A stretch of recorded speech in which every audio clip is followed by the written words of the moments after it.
Now, I want to correct myself in the times I've spoke about DNA to my students. I always thought evolution was the only lie. I just had to worry about that. Everything else is safe, right? Wrong. DNA, the way it's taught, is an absolute lie.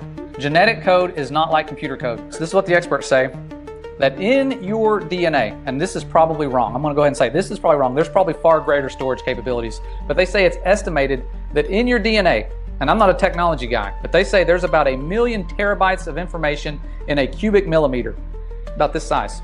Now, I wanted to do the math. I wanted to say how many cubic millimeters do we have of DNA in our body? You do the math, and then you multiply, and it becomes 1,992,000,000,000 terabytes of data in the human body. I wanted to find out what would be like if we just made a storage facility that could store all that. Do you think we could do that?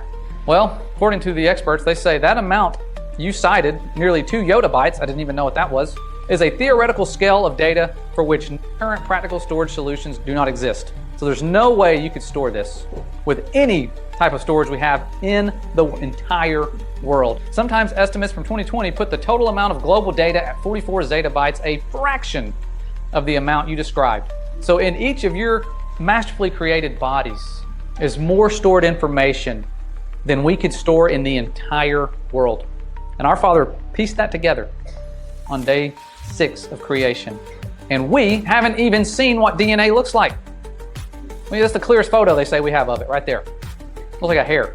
And the guys that came up with the shape of it, the twisted serpent shape, double helix, fellows of the Royal Society.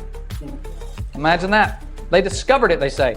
If I make a toy model and say I discovered something, slap the toy model out of my hand. I didn't discover anything. They didn't discover anything.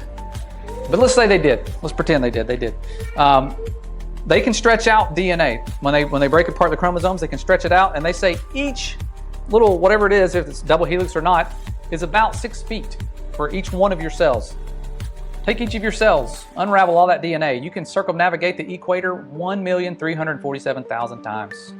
So it's safe to say there's something wonderfully made about each and every single one of you. No machine on earth could take something that went around the equator 1 million times and pack it together in the shape of a precious little person. None. And our Father did that at day 6 of creation.